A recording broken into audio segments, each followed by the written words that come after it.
Hello, Internet. Old Internet people, netizens of Internet land, ladies and gentlemen. We're going to have a bit of, it's going to be a little throwback around here if I can get this actually in a series. We're finally going to start digging into the Jomo collection. I really hope I'm pronouncing his name correctly. I've said it that way a bunch of times and I haven't asked him, but it's J-O-M-O. So I've been saying Jomo. Hopefully it's not wrong. And if it is, well, I'll feel like a dick. Language, sorry. But anyway, he sent me a bunch of spinners to review. And a lot of them are some classics.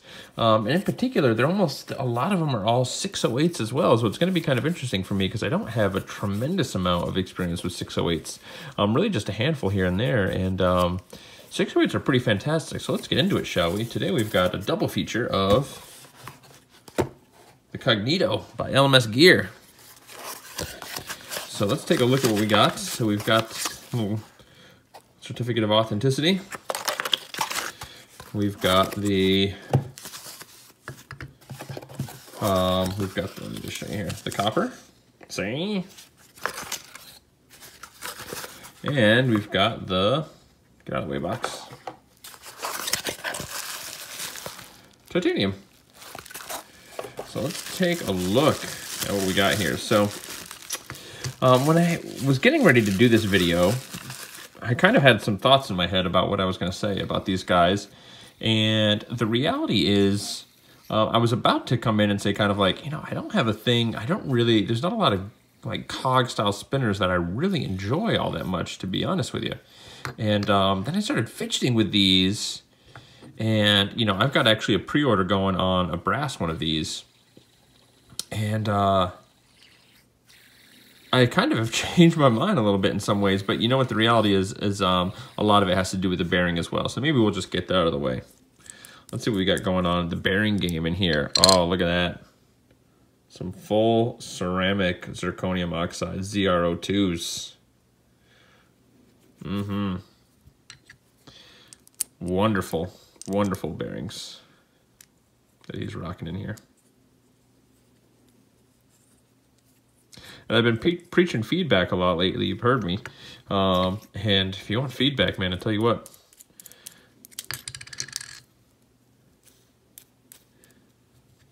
Full 608s just may be the way to go. And there was a little bit of a post going on over on the old Woosah page, talking about, you know, the feeling of a 608. I think it was Sherry who made a little bit of hyperbole, a little bit of exaggeration, saying, you know, a 188 is like a kiddie slide, where a 608 is like skydiving in a thunderstorm or something like that, which I just thought was ridiculous. So I made a joke, and I think they probably thought I came up with it on the spot, but I referenced an old Brondo commercial, which is probably a little inappropriate, maybe not safe for work. I don't think it's too terrible. They might swear a little bit in it, but I'm going to say it. A 608 bearing is like riding a pony, which doesn't sound dangerous at all, except for the pony's 300 feet tall and covered in chainsaws, and get to the pony after taking an elevator, and that elevator's filled with 16 live angry cougars. Anyway, Brondo, Scott Plains Grave. So let's talk about these guys. We're 3 minutes in, we've hardly talked about them, but let's take a look at the finish on these guys. So I will say that these have been used, maybe not abused, but I mean, they've definitely got some work on them. You know, little nicks and scratches, but we can kind of let that slide and kind of just try to appreciate the overall aesthetic, because the scratches and stuff like that, while they do a visual number on it, they don't affect how the spinner actually feels in your hand, right?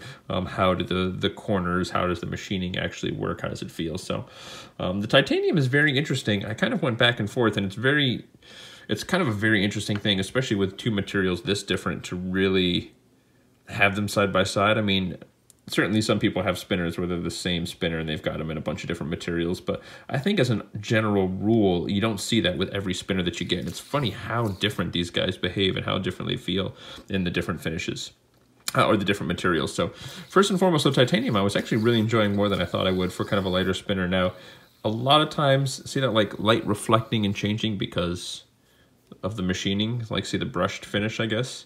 So it reflects the light really well there, and then doesn't reflect it there, and then comes back into reflecting it there. So when you spin it, you get like, almost like, maybe if we do it slow, like a flashing And I actually really don't like that on this guy. I'll be honest, that kind of finish on this, I think like a media blasted or a stone washed in particular. I think a stone wash would look gorgeous on this guy. But how's the balance? I actually haven't checked the balance on this. I was just going to say, it felt like it was off quite a bit there when I gave it a good power flick. Yeah, the balance is off on this one. But anyway, so I don't know where I was. I'm all over the place. But I was starting to say, I think, before I got my tangent about 608s, where I just really wasn't feeling a lot of cog spinners. I've got some, and sure, they're nice and they're fun to fidget, and I can tell the quality. But the reality is, I never really want to pick them up. But then I got these with the 608s, and they're actually pretty go-to for the 608s. There's just something about them. Now, I didn't even test spin times on these. Honestly, I think I could probably get somewhat decent spin times, better than you would think. I wouldn't be surprised, not in the titanium, but in the copper, see? I wouldn't be surprised to get somewhere in the 3, potentially 4-minute neighborhood, maybe even more on these guys. So, because I do feel like they would really want to spin, so.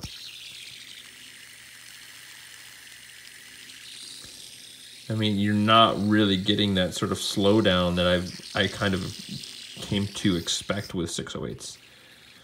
But yeah, such good feedback, really good. And much like the little Cognito Junior that I was looking at, that old Rommel sent me to take a look at it, it's got, not in a negative way, but like a little buzzsaw feel.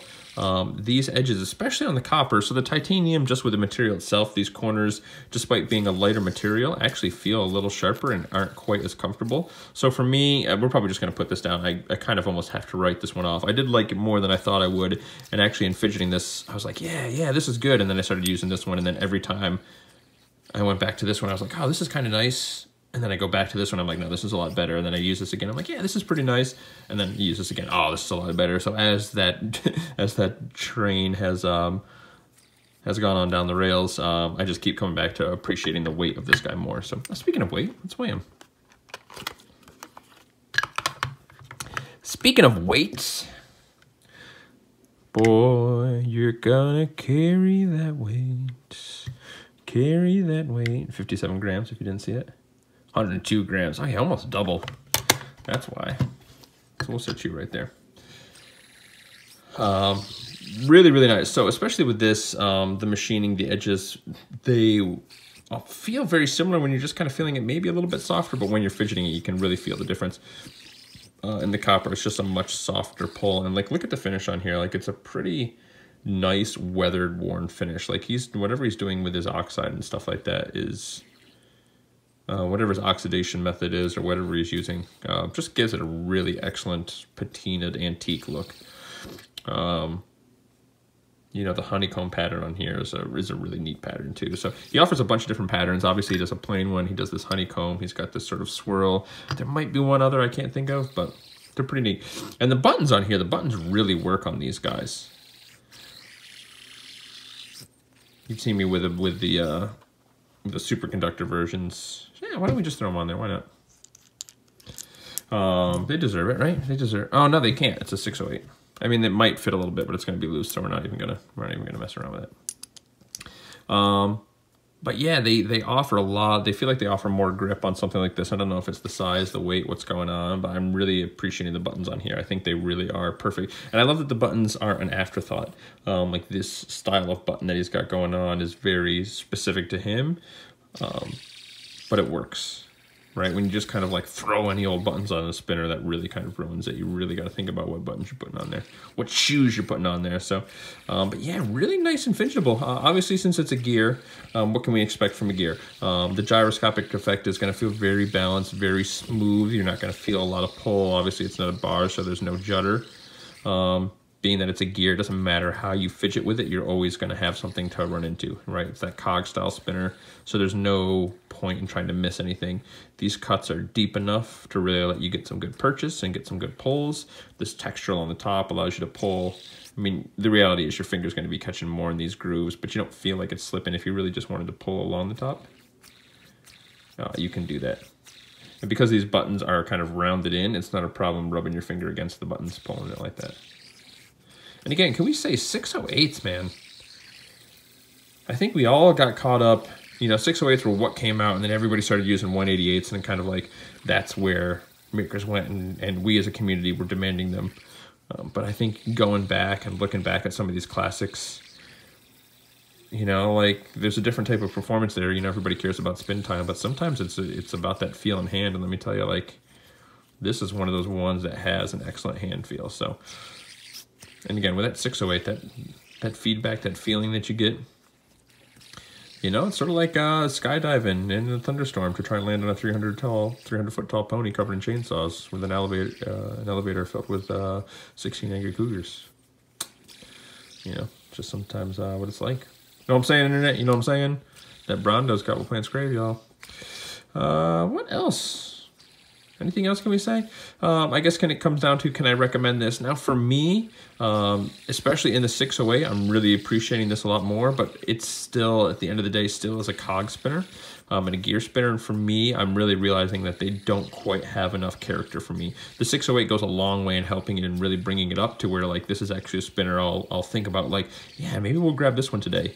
I'm usually looking to a bar at the end of the day anyway, in most cases, but these are pretty solid. And again, if you like the more balanced gyroscopic effect,